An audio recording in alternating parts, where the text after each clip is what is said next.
Good afternoon, everybody. Walter Kurt here again with another edition of 3K Consultants Creative Ideas of the Day. I've got a panel here today. I'm fortunate enough to have a panel, and again, I have Dan on here from Wright's Indian Art. Thanks for joining me again, Dan, and Dan will introduce everybody. Hey, Walter, happy to be a part of this. I just want to introduce some of my friends. Arland Ben. Arland, if you want to wave. Arland is a silversmith and photographer, amongst many other things. Tim Blueflint Ramel. Tim is a jeweler, and he's a flute maker as well, and loves fishing. And Billie. Hey, Gene. Gene Billie is a silversmith as well, and multi-talented in many other areas. I'm sure he'll tell you about them. Thanks for joining me, everybody. So my first question is, what are your thoughts on the current situation that's going on? Go ahead, Arland. Well, every now and then, I guess we need to realize that we in this country just need to look at things a little bit differently. It always gives us a challenge. And I think one of the challenges that we see today is I guess just like anything, like when we started school, we always have to get along. There's going to be many opinions, many religions, many different types of ethnic groups that are going to, I guess in some ways, have their ideas of how America should be. And, the Declaration of Independence just kind of gives you an outline of how it should be, that we have to follow as it says in the first sentence, we, the people. So then the whole all the people that come to America, besides the Native Americans, are immigrants to start with. And so they bring their ideals, their religion, and persecution they have, I guess, experience from the other countries they had come from.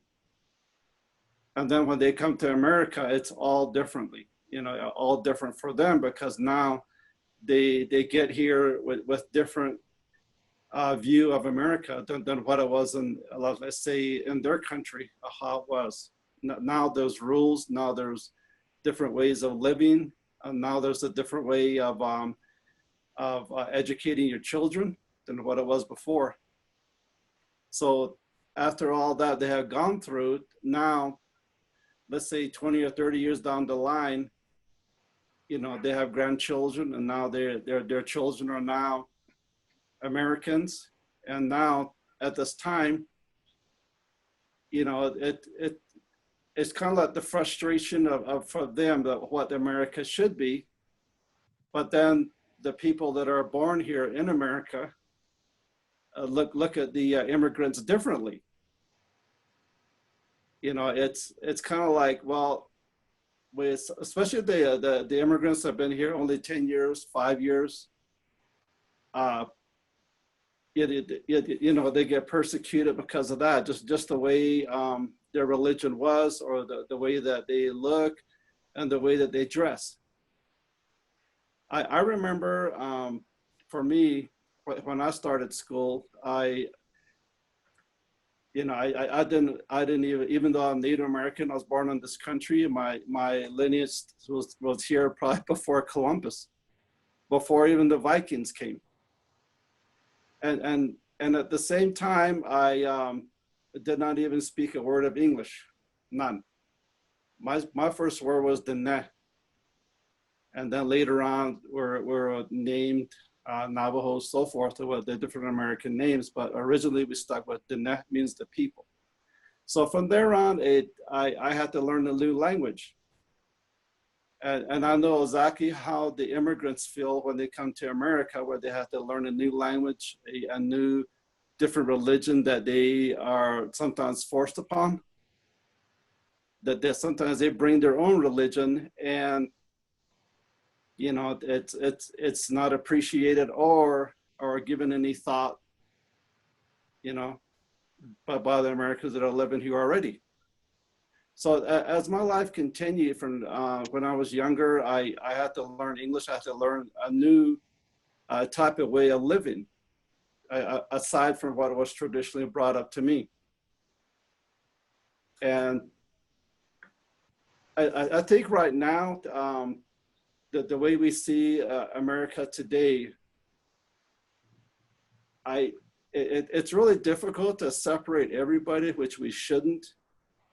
But we need to just get back to where, what America, the way that we always think of, or the way we should strive towards it. It's not going to be perfect, but at least we need to try, all of us, to get along, and to seek out ways to help one another. I remember when I was younger, my father, we didn't have a whole lot, but we always helped the community every which way we can, either by bringing food to the elder, or helping people just with their homes or anything. We always, it wasn't just on a weekend, it wasn't on a Sunday, it was Monday through Sunday. It didn't matter what day. And it wasn't always because of religious reasons either. It was just because we need to help one another. And I think that's what's missing in America right now, is that people helping one another, not because of how much you make or what religion you are or what color skin you are, just to help. And if we do that, I think a lot of this things that the government is throwing money at will probably disappear, or maybe even cut in half because of that. And I read many religions through college, and if people just live what they believe in, and I bet a lot of this racial thing would disappear. And that's what's missing right now, is nobody's reading what they believe in. And thank you. Yeah, and nobody is. And that's what's missing in this world. And my dad has always said, you know what? There's actually one creator, and he has visited every continent in this world. And he knew that there wouldn't be just one religion or one way of praying to the creator. And we always said that in the mountains there's a creator, in the river there's created, in the land, the air. You know, and he always said that everything that we do, we realize that the whatever we do on this earth, whether we're outside or inside, things have eyes. And I always ask, what do you mean he has eyes? Well, if you go outside and do bad, you have, you know, birds, you have animals, you have insects that know what you're doing. You're accountable. And here inside, as human beings, we have our own. We are held accountable what we say, we are held accountable what we do. It doesn't have to be a religion to make you be a kind person. You just should be. And it doesn't take a gun to change people's mind either. And you know, it's a long time ago, just think if you erased all the guns, all the disease, everything that we have created for ourselves, and start over, the number one thing that we will probably that will probably be left to do is probably two things. Is to enjoy your family and actually talk to each other. And I think that's what's missing right now, is people talking to each other. It's always from a distance. And I think that, you know, in a way, the social media has really destroyed a lot of things. It is to actually be there, to go over to somebody's home, to do something, you know, and to look at things and to actually be feeling things. And I think that a lot of things that right now is what you might say past feeling, you know. we just don't feel it anymore. And that's missing. And then the society that is created now, as we see it now, that's what's happening. there's really, it's playing out in right in front of our eyes. What we had created ourselves. Hey, Arland, isn't that, well, actually, I guess I'll ask Tim to chime in too. Isn't that one of the challenges with COVID, especially with these two distinct things that are going on right now in society with the racial things and COVID, getting into somebody's house and just being friendly and doing what people used to do instead of talking over a computer like we're doing right now, like we're sort of forced to do right now. What do you think, Tim? I think the technology is really, it's a very, very strong tool, but it's not the means to every end. I agree with Arland. I mean, we haven't had too many discussions, but we've chatted a little bit about the world and what's going on. And I think that, we've always had strength and diversity. And that's one of the things that really makes America stand out, amongst other countries. In the past, we've always recognized the diversity, and we've always taken the best of that diversity and created our society as it is. And it's been a great strength. I also really agree that communication, while the technology is great and it allows us to do a lot of things that we've never been able to do before. I mean, my goodness, we don't even have to go to a library anymore. There's this thing called Google and Siri. We have all this magnificent information and images and videos at our fingertips wherever we are. It's not the old telephone that just hanging on the wall in the kitchen if we were lucky enough to have one. But I think the biggest thing, like Arland said, we forget how to have a conversation, a civil conversation. It seems to me that the division is so great within our country right now. There's no two people with differing ideas being able to sit down and share ideas. So the conversation is gone. The respect for others is gone. I think that's just such a huge issue that we have right now.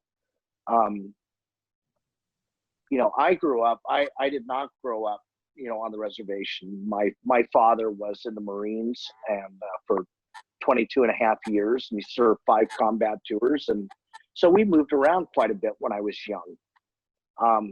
And my mom was, she was mom and dad. And she's pretty hard on us. But she needed to be, she didn't have the luxury to say, wait till your dad comes home.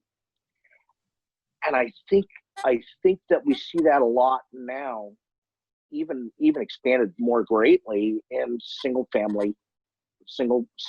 homes. My mom was tough. My mom was tough because she had to be, and I think that it's a really, really hard job. And as I've gotten older and as I, reached the age that I'm at, I look back and I think about all these things, and I think about all the different lessons and things in life. And, it was necessary for that. And it's necessary for that now. We have to rearrange, I think, our boundaries and our respects and our understandings for each other, and be able to come together as a common people, as human beings, and be able to have these conversations. And if we don't agree, we don't just jump just to hate or to try and talk over each other, and to force our opinion and our beliefs on everyone around us. I think that there is a common respect and language and conversation that can and should be had, to bring us all back together, because together is where our strength is. Absolutely. That's an excellent point, and it always has been that way. I think Gene has a different experience too, because he's in front of people all day, as he's a part-time essential worker in addition to being an artist. So from your point of view, Gene, since you get to see people more than we all do in person, what do you see? Well, this divisiveness, the COVID-19 really, the human interaction stop, as Arland and Tim brought up. The human interaction really did stop, except for essential businesses, like Dan said. But what happened was, I think the frustrations of the COVID-19 just built up in a lot of people, you know, and it hit home, and a lot of people, frustrations built up. The racism and stuff erupted, you know, just domestic violence at home erupted. You know, it wasn't just the basic racism. It's an overall thing, you know, crime in certain areas evolved, you know, people, you know, it's just COVID-19 was just disruptive in all sense. And what I do see is that people are doing staying home, and people are obeying the law, at least here in New Mexico. And with that, I do see a lot of progress in sales. I do. We run a shipping mailing outlet, and I swear, I think online sales, we go back to social media here. It's a platform that a new language we have to learn. You know, getting set up to do this Zoom here, it took us like 10 minutes to actually figure out what to do. So we have to go back to school. We have to learn new things, and we don't necessarily have to go back to school, but we just have to self-teach each other new things. And it's a level playing field for everyone, you know, this disruption, the classifications of race, you know, religion and all that aside, we have to learn how to survive still as artists, you know. So bottom line is that we just still have to communicate, but we have to advance ourselves with technology and so forth. The sales are there, the people are buying, and that's my bottom line. That's what I can add to this piece of conversation. I don't want to add to the negativity that's already going on. You know, we see it on the news too much already. We see it, we hear it. I deal with interactions every day with people. I deal with a broad variety of people, different races. We talk, we do have a common ground. You know, there's people out there that do want to reach a common ground, and they're seeking it because they're frustrated too. They're tired of this. So if we can just all calm down, we'll all find ourselves, you know, and I think this will work out in the end. But for right now, this people non-interacting, the gatherings we're so used to, the large art shows we're so used to, all the other stuff as artists, you know, has literally put an end to a lot of our lives. So what we have to do right now is adjust to that with technology. I hate to say that, but social platforms. And young people, don't give up. I encourage you as much as you can, because you have the advantage now. You know the social platforms. We have to learn it as old timers, you know, so it's a level playing field. Don't get discouraged by the COVID, don't get discouraged by the racism, don't get discouraged by whatever, you know, concentrate on you and create. Very nice. It's a great message. And I could see that when you said old timers, Tim Blueflint said in his mind, I'm not an old timer.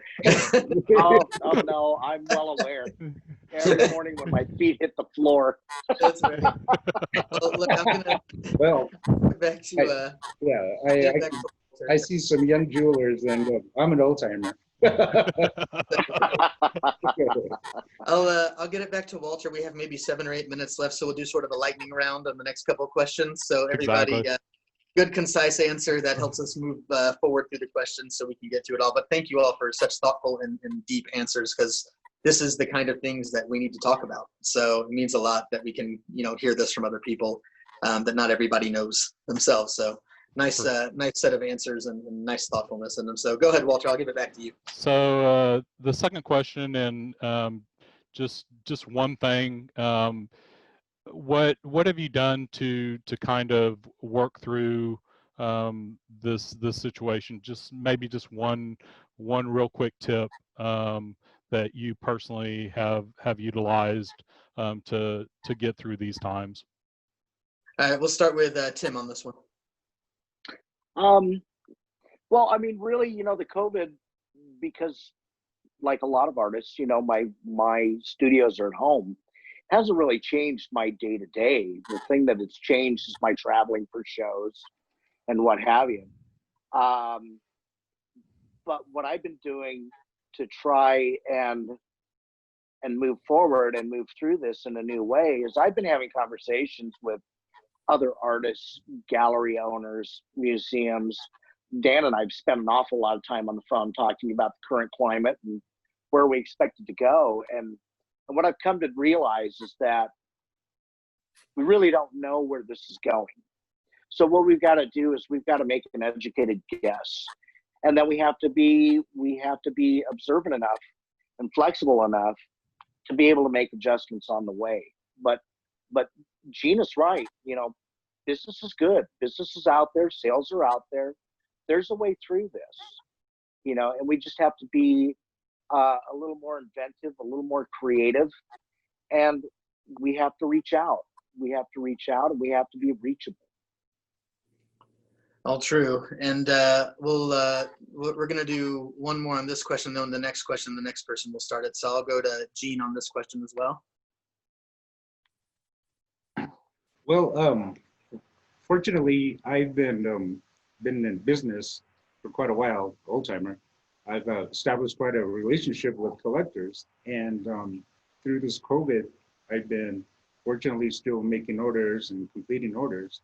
But should that stop, you know, and then like Tim said, I got to start brainstorming and being collective and you know, learning social platforms. Not only that, I'm involved with Native Jewel Society as well as the Council for Indigenous Arts and Culture, which was literally put at a standstill as well because of the COVID. But we're regrouping. We had to change direction because everything is changed to online. So, but with that, we're working to help artists, and hopefully in the future we can establish relationships with artists. We can get them more contacts with them. We can establish a whole community for, you know, something like the other organizations are doing up in Santa Fe and so forth. You know, they're establishing artist communities, and that's what needs to be done. And I think if we just continue doing that, providing people with authentic Native American art, certificate of authenticity to every artist that's out there, have one. It's a legal binding document. So please have one, and it prevents frauds, you know, fakes and frauds from floating around in this earth. So if you have one of these, you're an artist. It's very important you have a legal document, certificate of authenticity. A sales receipt works, you know, so you protect yourself as well as you're protecting your artist community as well. So the question that I had asked was, what tips or suggestions or creative ideas that you have possibly used to kind of weather this storm per se? Well, for me, it was just like with the other two gentlemen here. Nothing's really changed when we were kind of on lockdown. We're always in our studio, or we're working or doing other things. But ever since I was younger, I've made an effort to study not just Native American jewelry, but other jewelers, and also with photography. I either look at the internet or looked at notebooks, magazines, anything I could get my hands on, and study. I never took classes on photography, so what I did was I just started. I bought my camera, and I just started using it. And pretty soon I understood the depth of field, lighting, just everything that I can get my hands on. That's pretty much how I did it. And what I did was I started waking up earlier, and I studied for like maybe 3 hours before I even started jewelry again. And I did that for 6 months, a crash course kind of like. And with that 6 months, I learned so much in photography. And there was two things that I discovered in photography that I looked everywhere on the internet, see anybody who's doing it. But there is a way to increase your megapixels on your camera, on the camera itself, and also on the photograph itself. Nobody's ever done that. So, and the way to show a proof I did that, one time I posted it on Facebook that my camera that I have is a Nikon D800, which is 36 megapixels. And I managed to bring it up to 195 megapixels. meaning that you can do, you know, freeway poster like size, pretty much. And then instead of buying the Hasselblad 125 megapixels was $60,000, I managed to do the same thing with my camera what the Hasselblad did, but better, because the Hasselblad is on the 125 and I got mine to 195. And the same thing with the cameras. I on the f-stop, you know, I have my camera, which is the D800, and I put a 105 millimeter prime, and the prime only went to 36 f-stops. I managed to crank it up all the way to almost 60 f-stops, and it worked. Sounds and like the clarity that I got from that is just incredible. It's like what you see when they see the Hubble telescope, but the Hubble telescope is what, 2.5 million? But you know, when I was photographing the turquoise book that was coming out next month, and that's what I used. I increased everything. Then I managed to use. I just went full bore on it, and I learned a lot in 1 year of photographing the whole book.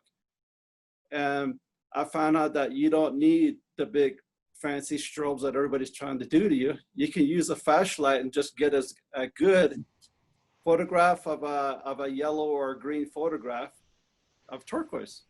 Or if you use a blue light, you can use the blue turquoise without using filters.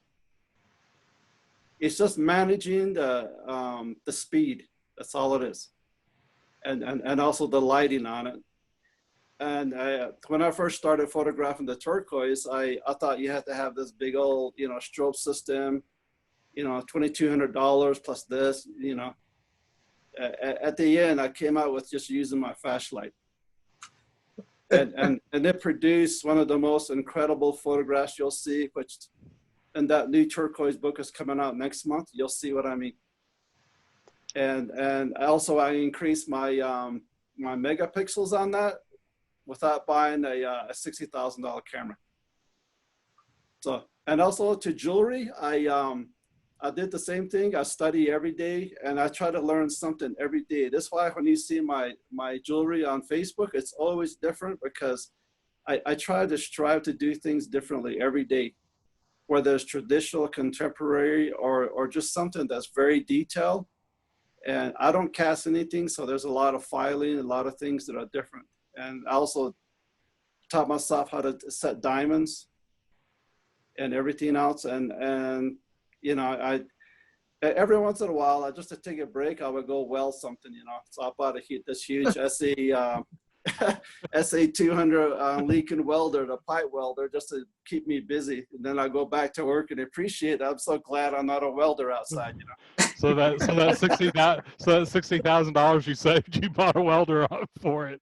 Oh yeah, you know, it's like when you do with jewelry, you kind of trade here and there, then you got to rebuild this, you know. So, so everything that I learned out there, whether it's welding, jewelry, photography, I taught myself how to do it. I didn't go to school for it. You know, the only thing that I went to school for was art, but it was mostly drawing and painting. So I know how to paint. I know how to draw, but I haven't always wanted to go back to that. But it's everything that I do is draw me back to photography, or, you know, to jewelry and stuff like that. So that's what kept me busy during the time of being in the house and in the studio all the time. So, if I may, I think I really agree with Arland, and I think he makes a really, really cool point. That is that as artists, as business people, as human beings, you know, we always have to invest in ourselves. But Exactly. investment doesn't always mean money. yep. Sometimes it's time, and sometimes it's knowledge, and sometimes it's, I think it's important to give yourself the room within whatever profession that you're in. Give yourself the room to be able to fail. Because even in failure, there's a lesson. Very true. Very Very yeah, true. it's so important because a lot of the stuff that you do or make doesn't always make it to the cell either. I remember one time I was looking at a documentary and reading about Picasso. He actually threw away 4 times the paintings that he has done it as it is in the museums right now. He threw them in the trash because he didn't think it was worth it, you know. And here everybody's like, why, you know? That's sometimes, you know, sometimes we strive yeah. for that perfection. Yep. Well, you know, when I first started making flutes, Arland, and you'll appreciate this. I mean, I fixed many of them until I broke them. You know, I just kept pushing it and pushing it and pushing it, because if you don't push beyond those boundaries, you're going to miss the lesson. So Right. This was the lesson that I got out of all of those broken flutes. It doesn't matter how expensive the wood is, Arland, the s'mores taste the same.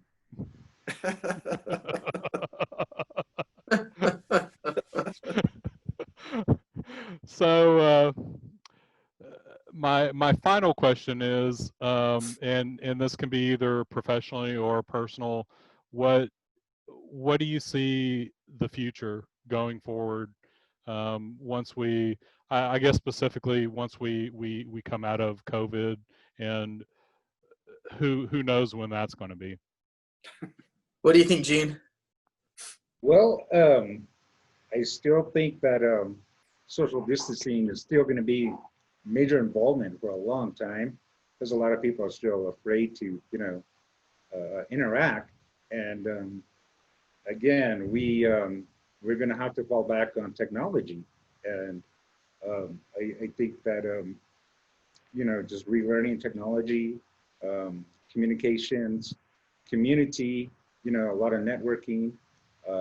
Just Arland brought up a lot in the beginning, that we just got to help each other. You know, basically, I think we can all thrive. We can get through this if we just all work together as a unit, you know, rather than being this and that and him or her. You know, we just need to, you know, be collective as a whole, as a Native American artist group, and try to achieve and support each other. And you know, we see a post on Facebook. I haven't been on Facebook a lot lately, but I'm going to have to, and repost people who are posting jewelry, you know, sharing their pages, sharing, liking their pages, hearting their pages. You know, we got to start communicating that way and show that we do support others as well. You know, it's a big difference when an artist sees another artist, especially a big name artist, like your post, you know, and other people see that. They're like, wow, Arland liked my post, you know. It does make the artist feel good, as well as it makes the public appreciate that Arland does like this, you know, particular piece this artist created. So it's sharing, you know, everything just needs common ground, is basically helping each other. And Arland said it best earlier. So I think there is a bright light in the tunnel somewhere, and we just got to stay positive and keep forcing and promoting each other in a community-based atmosphere. I think that's a really valid point. You know, being on the gallery side of things, and you know, having relationships with people like you guys and many others that do, you know, everything by hand, and all this one-of-a-kind work, and you know, it's coming from a place of caring about what you're putting out. It's not just a piece of jewelry. It means something much deeper than that. I think the community aspect is both underrated. Well, actually, not both. It's underrated and underutilized, but it's also the best thing that can be done. Is community becoming stronger and stronger allows people to move forward. And it doesn't matter who those people are. It could be anybody, whether they're a brand new artist in this case, or whether they're like you guys who've been around and seen a lot and are still working, or whether they're an artist who's 75 years old and just learning how to use Facebook. You know, it really, the community aspect, especially in the kind of community we're a part of, is of the utmost importance if you want to advance and stay around. And so it doesn't matter if one person's successful. It matters that everybody has at least a chance to be. And then from there, it's about educating yourself, like Arland's talking about. It's about, you know, fixing it until it breaks, like Tim is talking about. And I think that without that, it really, everything else you're doing, it's not going to be near as impactful if community is not a part of it or a part of your thought process. Very, very true. So would everybody like to take just an opportunity to add anything else? I think All right, Go okay, ahead, Tim. Gene. Arlen, go ahead. Go ahead, Tim. what's You your guys are campaign platform, insightful. I'm Arlen? learning a lot from you guys. I'm just sitting back and just listening. But I mean, I'll go ahead. I mean, I think in looking ahead, we really don't know what the future has in store for us, and so again, I think, you know, to go forward, sometimes we have to go backwards. Sometimes we have to take a few steps back and just clear the room, clear the mind, you know, set aside preconceived notions and rely on the community around us. I mean, I know, Arland, that you've been quite a mentor for me over the years. I've watched your photography just go crazy. I've always been an admirer of both you and Gene. I've always been an admirer of your work, and I'm always inspired by your work. And I think that, you know, we as artists, and I mean not just native artists, I mean as artists, you know, it seems like our collectors and our clients and our friends, because we're artists, they perceive that we see the world in a different way than they do. And I think that's what draws them to us, because they want to experience, you know, how we see the world, how we interpret it. And the way that we interpret it is through our art and what we put forward. And I have to add this real quick. Gene, I hope you accept my friend request on Facebook. But that being said, you know, we rely on each other a lot, and I think that is a really good roadmap for humanity from here forward. You know, again, recognize our diversities and celebrate it, and bring the best of all of our diversities together, and we combine those, and that's how we become stronger. Oh, I think we As lost a community. There's Gene. Oh, he's back. I lost You know, everything. Welcome back, Gene. I think you missed. I think you missed. Sorry to interrupt you, Tim, but I think Gene missed that you sent him a friend. You sent him a friend Sorry, request. Gene, I put my hand in front of your camera, so. Yeah. But you know, and I think that what we're doing right now is another big thing that we need to do. You know, we've all had troubles in our life, and sometimes we just have to take a couple steps back and look around and find something to be grateful for. Grateful for our friends, grateful for our families, grateful for the relationships that we have with our collectors and our clients, and celebrate that and celebrate them. You know, I was always taught in our traditional ways, you know, for my people, that we really couldn't pray for ourselves. And so it brought a community together because we all prayed for each other, not ourselves. And so that just creates a sense of community and respect and understanding. And I think that going forward, that's really got to be our goal. You know, as far as art and artists, you know, for young people that are just starting, the biggest thing that I can tell you is that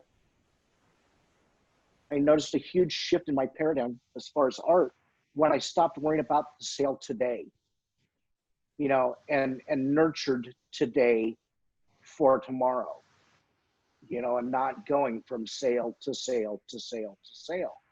And once you make that, for me, once I made that commitment to myself, it changed everything, you know, when you start looking for tomorrow. And that's really what we've all been taught anyway in our culture, is always being thankful for the people that protected our culture and brought it forward to give us the opportunity. But it's also our responsibility now to create that path forward and to educate and to share our knowledge and our work with the people that are following. That's the way that that we create community. That's the way that we create the future.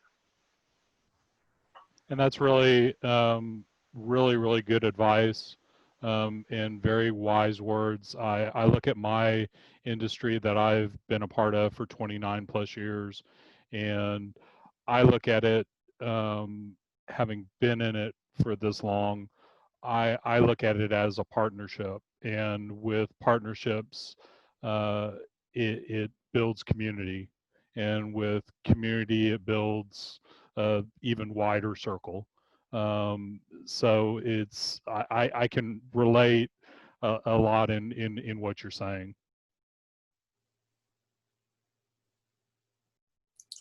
Who else wants to Okay. chime in on that? You want to add anything, Gene?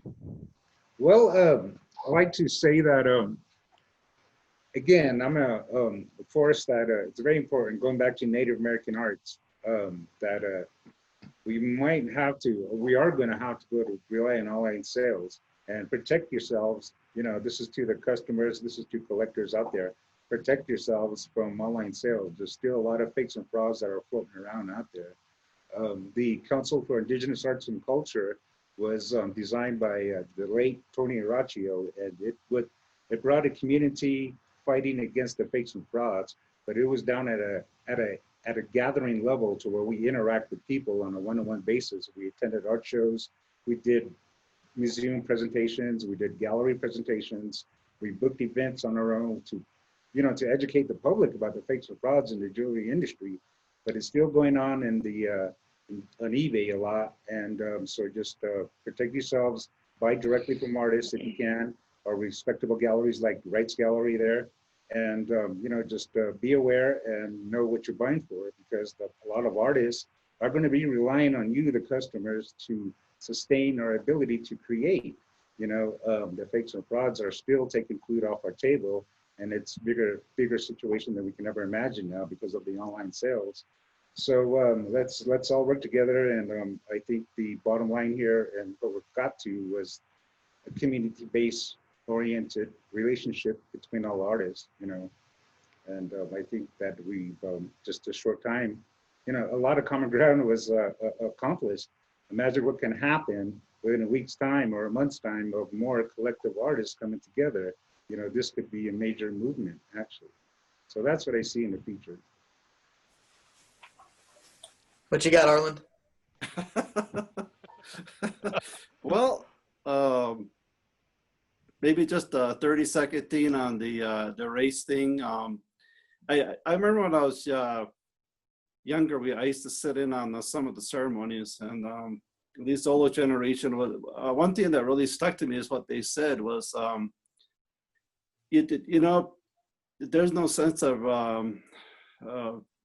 feeling anger or animosity towards other races, because, you know, the thing that struck me is what they said about other races. They just said one thing was somebody had to make them, you know, and somebody that made them love them.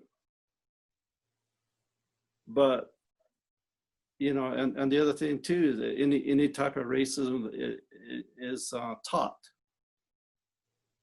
So, you know, I mean, we go through a lot of things right now as a people and through a race, that certain religions come up, and you know, I mean, when I was younger, I used to just talk to everybody about what they believe in. And one thing that always stuck when there was to love one another. It doesn't matter where in the world you come from. And that was the one thing, is to help one another and to love one another. And the other thing too is that since everybody else was made by somebody, I mean, it just makes sense to, you know, not just one race was made by the superior being. That didn't happen. Everybody, you know, was made by the Creator, and whoever we believe in and how we believe in. So and then it just comes down to, you know, to love one another and to work with each other and to get things done. And sometimes other people's ideas are not always the same as yours, but it all ends up to you as an individual, how you do things, and being an example. And that always works, you know, better than to speak out. You know, in some ways it's good to speak up, but as how you do things and the way you do things speaks louder than what you say a lot of times. And now for the future, I think for Native American art, it starts at home, because a lot of the things that I see today, you can just see the design of somebody starting young and the older generation, and somebody that's just kind of like going in and out, that they haven't really got their style yet. The reason why I say starts at home, because we as an older generation have a responsibility to teach the younger generation what is sacred and what cannot be brought out there and so forth, that is sacred to us. And there was always a, you know, we kind of like a boundary where it's just a respect. And that's I always felt that should be done. And so the other day on the internet, I saw one young kid actually record a ceremony and then post it on Facebook. And I just thought, why, you know? I mean, this is something that you know, it's just out of respect to not only that, but to, you know, to judge something like that on there, and then people that have no understanding of what they're even saying or and so forth. You know, it's just, I just like at that, you know. So our responsibility as an old generation, I think, is good to say something when it needs to be said, but at the same time, you know, teach a lot and to share. So with my photography and with my jewelry, the way I teach sometimes at the Navajo Nation Museum, I don't charge a dime. Every time I do it at the Navajo Nation Museum, I just share it. And a lot of times we'll be there all day, and then younger generations ask me a question, and I just try to show it as best as I can how I do it. I'm sure there's better ways, always a better way, but that this is how I did it. And then I just tell them that you can go from here and build on that, and so forth. So I think that's number one thing. And the other thing too, a lot of people don't know, is that I used to bead too when I was younger. You know, I used to help my mom bead. My mom was one of the first ones to do that peyote stitch, which is a round object or anything like a keychain or something along the rope, like how they do bolos. I remember people from the plains, like Oklahoma and all over, they used to come to our house and camp out. And my mom would just sit there and teach, and she didn't charge a dime. And all the women and the men that we all used to help each other at making dinner or breakfast or whatever, or clean the house. And then the teaching would begin again. And this was in the 60s. And she learned that way back. I don't know how far back, when she was younger. And she did these other type of beadings that I remember that she used to do. It's kind of like a floral thing right before. Well, now a lot of people are doing it, but the way she did it, it was way different. But art is always with us, and also it's for me, it was a good thing for me to make a living in some ways, you know. But it's always a continued education. It never stops, and it's not stagnant. It's every day, no matter where I go, everything is art to me. Where do you see a sign? Whether you see a license plate, whether you see like a grocery advertisement, somebody had to draw it, somebody had to do something with it, or you see a vehicle, tires, anything. Everything that we see that is not natural has been drawn by somebody else. That's art. And people don't realize that that's what art is.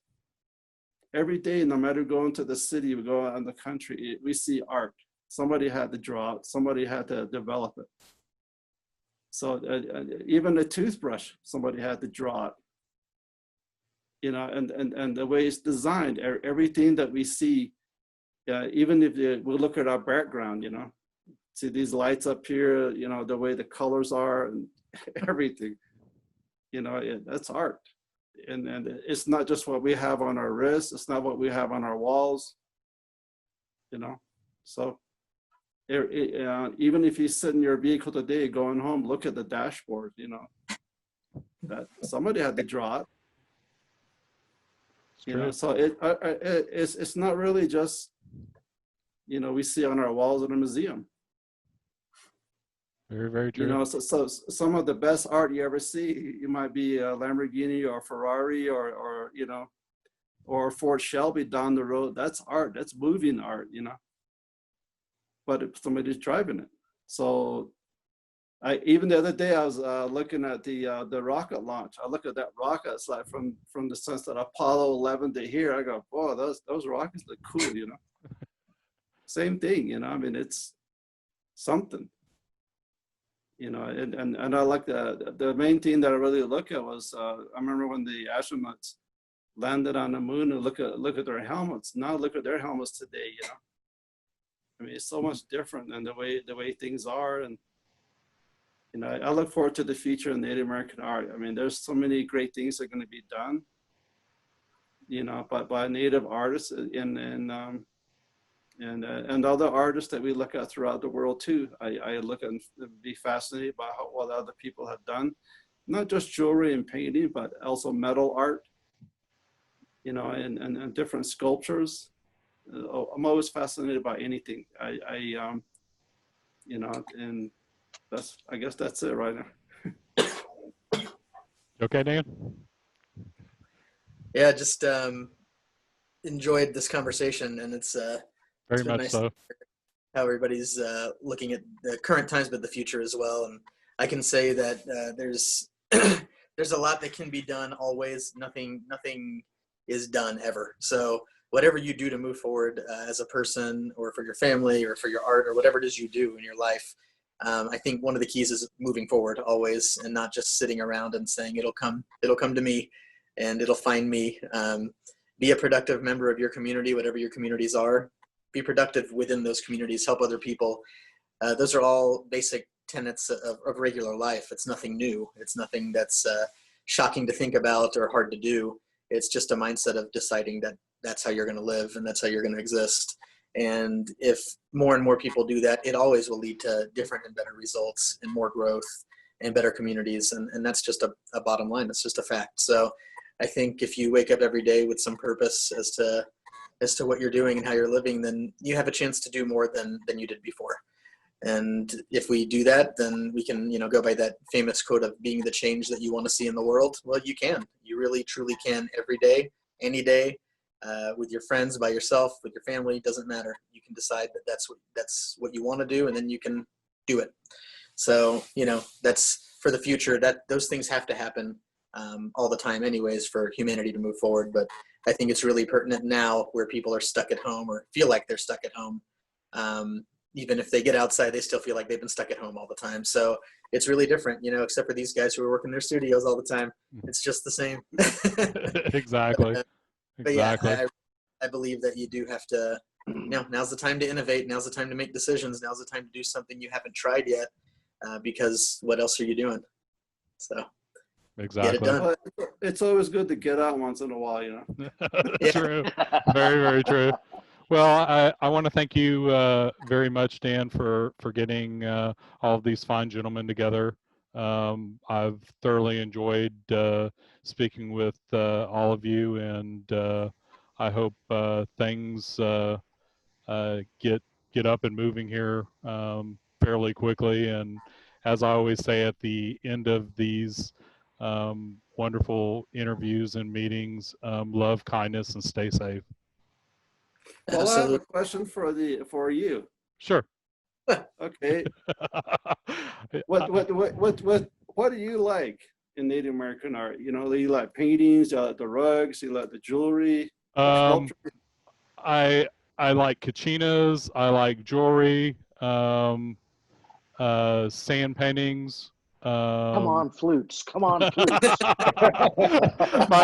that probably actually would be more my wife, because she plays the clarinet, or did play the clarinet. So that's probably more on her end. So, but yeah, we love a lot of American art. I mean, Yeah. it's and I grew up as a kid going to New Mexico with my parents, and so that's where I acquired my love of Native American art. So what would you say to somebody that's just starting, don't know where to start collecting Native American art? Find something that you like, and acquire one piece, and go from there.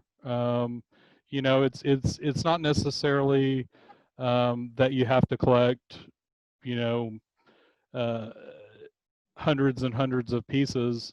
Start with what you like.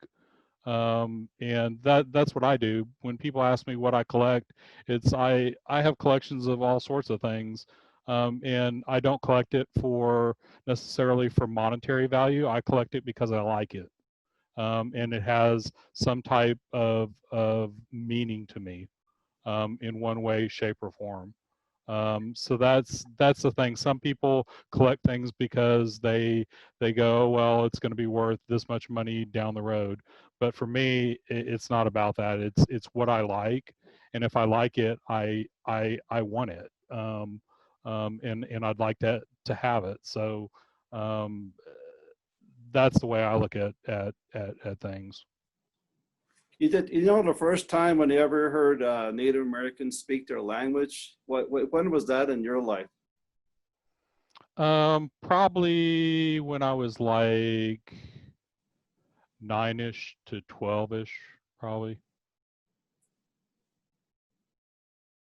Arland I also wanted to know. I bet we had the same feeling, because when I went from the reservation to the school, I was 6 years old. I never heard English before. And I was trying to understand it. Then at the same time, I had to learn English, and then I had to do homework in English. So, so I understand what you're saying. Oh yeah, oh yeah. Well, I'm gonna cut this off here, and y'all have a great rest of your day. And thanks again for joining me today. I appreciate it.